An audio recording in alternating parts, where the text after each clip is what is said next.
What's good, boxing family? BFV back there at you with another one, too. Shout out to the team, G5 Jeff TV, VP Shane. Can we talk Frank Warren, Anthony Yard? Trying to get his guy in with the winner of Beterbiev and Joe Smith Jr. I mean, he does have the inside track with the connections with Bob Arum and them doing good business here lately, getting Fury, big fight with Wilder in that trilogy situation. So Frank Warren doing good business lately, and his guy got some steam behind his name, kind of quiet a little bit here lately. Hasn't seen a lot of international competition as far as like Western competition. So a fight with Joe Smith Jr. would definitely be something different in my estimation. But I don't know if he could stand up under that pressure of Beterbiev because we've seen him wilt against a prior Russian fighter. So it's a questionable outcome in either matchup. Stepping on to this next topic, man, Triple G doing what he's supposed to do against Murata, and that's kind of how Canelo felt about it. On the flip side, going through the article, he still got animosity to this guy, man. It's almost like he don't want the fight. As far as his reaction, he's not hyping it up like, yo, he looked good. This is going to be a major test for me to be able to beat him again. He didn't do any of that to sell the fight because I think he really don't like Triple G. And in my estimation, Triple G probably did win both those fights. Triple G probably could be in a bigger situation than he is as far as, being a pound-for-pound sort of guy.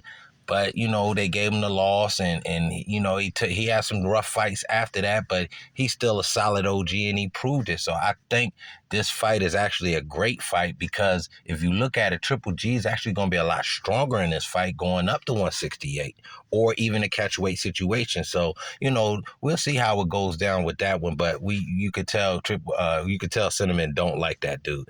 Anyway, man, Keith Thurman dropping his 1-2 on how he felt Spence showed some signs of still being immature inside the ring, the way he reacted to losing his mouthpiece, some things he might feel like boxers such as himself could take advantage of, and he still feels like Spence is not uninvincible, even though he looked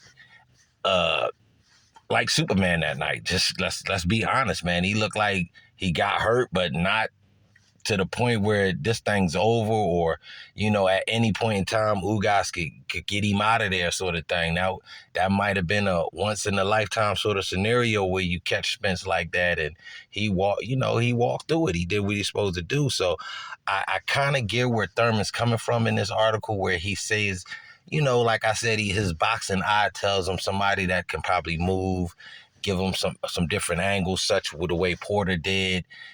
But Porter's not your consummate boxer, fleet of foot, things like that, but he was still able to use angles. So I get where kind of Thurman was coming from.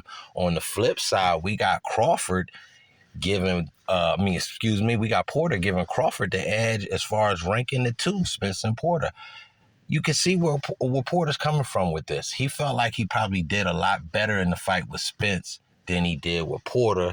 So if you want to be honest with himself and with the fans, you probably would say Bud Crawford was the harder fight for him, and his ranking makes a lot of sense to put Bud above Spence. You know what I mean? Maybe he felt like he was hitting Bud with some shots that he felt Spence wasn't taking very well. You know what I mean? Backing up sometimes. He did back Spence up a lot in that fight. I don't think he backed Bud up too much outside of Bud just using the ring to his advantage. So anyway, man, y'all tell me what y'all feel in the comment section. You know what it is. We here, we working. And again, big shout out to the team, G5 Jeff TV, VP Shane. Hit that like, subscribe, and hit that notification. We here, we working.